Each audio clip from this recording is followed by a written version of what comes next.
Hey guys, it's me Ameera. I've got something real to talk about today. As teenagers, we sometimes worry about the condition of the earth, don't we? Especially about global warming. Global warming is so devastating that it can change the climate, right? So did you guys know about the Australian bushfire tragedy? If you love to learn something, check this out because we are diving deep into the topic Australia's bushfire crisis response.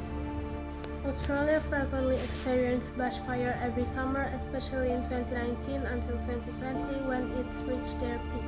The Australian bushfire in 2019 until 2020 were known as the Black Summer. This caused by climate change, which caused longer summers, strong winds, and reduced rainfall, resulting in extreme drought and high temperatures. It began where there were many branches and bushes. When there were strong winds and with a high level of dryness, the dry branches rubbed together and created sparks. From September 2019, fires heavily impacted various regions of the state of New South Wales, such as the North Coast, Mid-North Coast, the Hunter region, the Hawkesbury, the Wollondilly in Sydney's far west, the Blue Mountains, the South Coast, Riverina and Snowy Mountains, with more than 100 fires burned across the state. Significant fires occurred in the Adelaide Hills and Kangaroo Island. In eastern and northeastern Victoria, large areas of forest burned out of control for 4 weeks before the fires emerged from the forest in late December, taking lead, threatening many towns, and isolating Corryong and Malacca.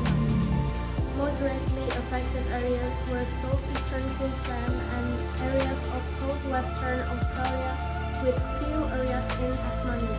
The government response to the Australian bushfire tragedy has been to provide direct funding and financial assistance to affected communities, including livelihood support payments and the allocation of dedicated bushfire recovery funds through the National Bushfire Recovery Fund.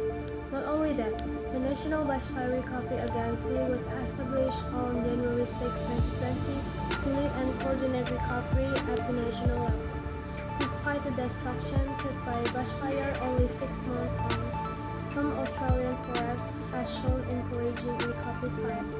In Victoria, seeds of subalpine species were collected following the bushfire in an effort to re-establish forests. But this is a slow process and it's still too early to evaluate the long-term impact. The Australian government has so far invested around $200 million to support the recovery of native wildlife and their habitats following the Black Summer.